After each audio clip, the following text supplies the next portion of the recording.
Hi, welcome back to MSU Tonight. I'm Megan Reynolds, and I'm here in the studio today with Dr. Michelle Panchuk, and we are going to talk a little bit about politics and everything going on in the world right now, I guess. So there's a lot of that to talk about, I guess, these days. Yeah, awesome. Thank you so much for being here. I guess we'll just for having me.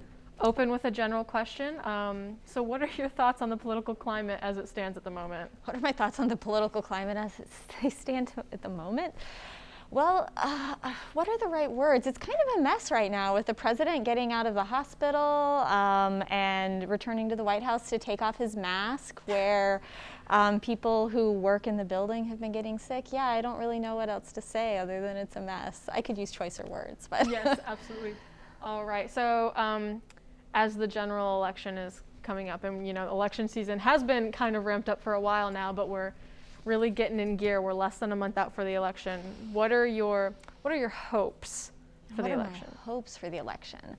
Well, Biden is by far not my favorite candidate, but given that he's the candidate that we have, maybe the candidate that we deserved rather than the one that we hoped for, I am hoping to see him win in the general election. And probably after that, my second biggest hope would be to see Mitch McConnell ousted in Kentucky and get Amy McGrath in his place. So those are I guess my two biggest hopes right now. Awesome.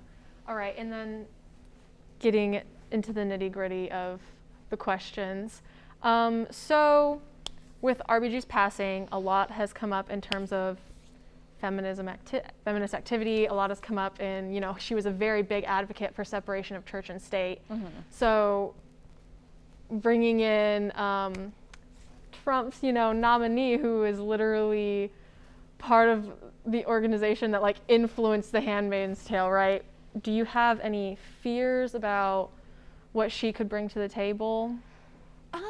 Yes, I do. Not directly because of her religious affiliation, though I do have some concerns about that. My concerns are more based on the claims that she's made about what she would do in certain sorts of situations. So, for example, she's on the record saying that where civil law violates divine law, that she would recuse herself from a particular case. And I think that should be pretty troubling, because I worry that if she's committed to, if it turns out that the Constitution doesn't give me reason to interpret this in accordance with my faith, then I'll have to be off the case. I'm worried that provides too much of a motivation to find a way to interpret it so that it aligns with her moral commitments rather than what's necessarily best for the American people. Not that she would do that consciously, but I think these sorts of subconscious biases could be a real problem. That, together with her stance against marriage equality and other things like this, I do have some pretty strong concerns. Do you think the nation is kind of at danger of losing separation of church and state? I don't know that I would say that we are in any greater danger of losing that than we ever have been. So, I think all of us, both on the right and the left, bring either our religious commitments or our moral commitments or our, what some political philosophers might call our comprehensive doctrines, to the table. And that's always been the case. And we have always had a pretty strong influence from the religious right in our politics. And I don't think that that's necessarily a good thing, the influence of the religious right, but I don't know that I have any great fear that if Amy Coney Barrett is appointed to the Supreme Court, that suddenly we'll have a Handmaid's Tale scenario. I do think some bad things could happen. I think we could lose marriage equality. I think I'm slightly less worried about Roe v. Wade, but I think that's a possibility as well, but not full-blown Handmaid's Tale tomorrow. Yes, all right. Making it more localized, I want to talk a little bit about the Robert E. Lee statue that's on the courthouse square that is positioned above the whites only water fountain. Mm-hmm. So first, I'll just open with your general thoughts on this situation. I would like to see the statue removed, and I would like to see the statue removed yesterday or 50 years ago. That's obviously hasn't happened. In the absence of that, I think it should at the very least be removed to a local cemetery where Confederate soldiers have been buried. Okay. I know some students, like one of the original petitions that we had drafted, suggested its move to rather museum. Oh, rather. And what would your thoughts on that be, if that was something that maybe they ended up coming to instead of the cemetery? I would be fine with it in a museum. In fact, I would probably, in general, rather that it be in a museum rather than in a cemetery where it continues to serve as a memorial. Because while I don't think we should forget the wrongs in our past, I don't think we should remember them in a way that valorizes them or suggests that the perpetrators of the wrongdoing are the ones who deserve our commemoration and our sympathy rather than those who were harmed by the wrongdoing. So yeah, I think a museum would be an ideal place, but I would settle for the cemetery if a museum isn't on the table.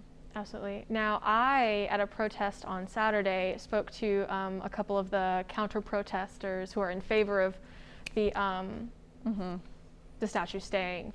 And one of them did mention to me that he thinks where it is now, it's a reminder of what we did. Now, how would you kind of combat that idea? What would you bring up to them that is proof that it is not, a reminder, like where it is a memorial, it's valorizing it? How would you bring that up? Yeah, well, if you look at the memorial itself, it says in loving memory of Confederate soldiers. So there's no expression of remorse, no expression of dismay of what the Confederacy actually stood for, right? So we know from the cornerstone speech that the Vice President of the Confederacy said that the subjugation of Black Americans was the cornerstone of the Confederacy. So the fact that there is nothing on the statue that suggests remembering the wrongs that were done, I think that's one thing. The statue on top of Robert E. Lee has quite a following in the South. He's held up as a man of virtue and honor, but of course he was also a brutal slave owner who fought in the courts to keep the slaves who he inherited from his father-in-law longer than he was supposed to based on his father-in-law's will. So I think those things together create a scenario where if it stays where it is, it will continue to serve as a kind of lionization of the Confederacy rather than a sober reminder. And it's on public ground in front of what used to be the courthouse, which should be a reminder of our equality before the law, that we expect equal representation under the law. So having someone who fought against equal representation under the law, I think just should not be, we shouldn't have a statue of that sort of person on public grounds.